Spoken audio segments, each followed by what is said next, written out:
Thank you, Mr. Chair. I have an amendment at the desk and ask unanimous consent that the reading be dispensed with. Without objection, the reading of the amendment is dispensed with, and the gentleman's recognized for remarks on his amendment. Mr. Chair, this amendment addresses a big picture question that has been on full display, both generally and in this committee, for several years now, and I would note through various presidencies and various Congresses. And it is a question with which I hope and believe all of us as members of Congress are asking. And the question is this: is our budget and appropriations process working optimally and as our constitutional founders intended?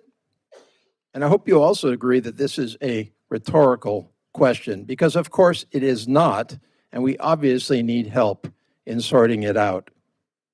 This amendment offers an explicit instruction to Congress's own oversight body, the Government Accountability Office, or GAO, to do just that.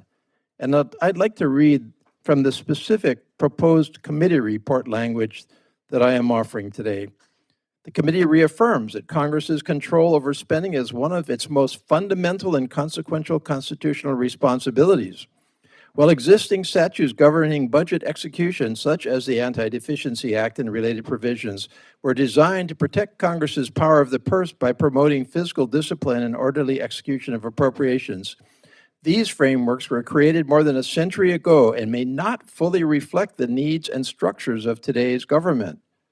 The committee therefore needs to examine modern budget execution processes and consider whether current structures require modernization and adequately protect Congress's prerogatives under Article 1. Accordingly, the committee directs the GAO to conduct a comprehensive review of budget execution laws and practices to assess how well current frameworks safeguard Congress's constitutional role and to identify potential improvements or reforms that could strengthen accountability, transparency, and compliance with appropriations law, or any other appropriate modernization reforms that will improve the ability of agencies to execute appropriations in a timely and predictable manner, unquote.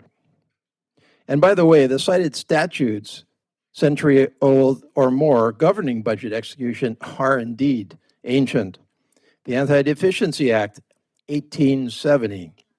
The Miscellaneous Receipts Act, whatever that is, 1849. The Budget and Accounting Act, 1921. Even the Congressional Budget Impoundment Control Act of 1974, oft cited, oft debated in this Congress, 51 years old now.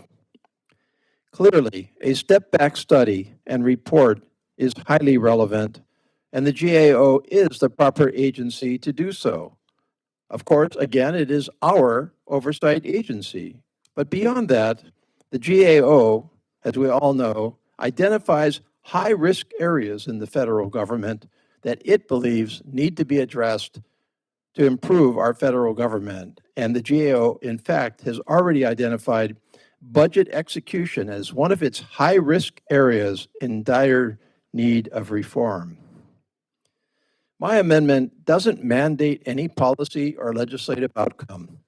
It just focuses on equipping our committee, whoever runs our committee, with the facts and recommendations so that we can make informed decisions and have reasonable expectations of the executive branch, whoever runs the executive branch, about how to best uphold our Article 1 funding responsibilities.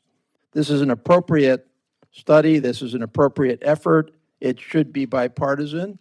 It should stand the test of time. I urge adoption of my amendment. Yield back.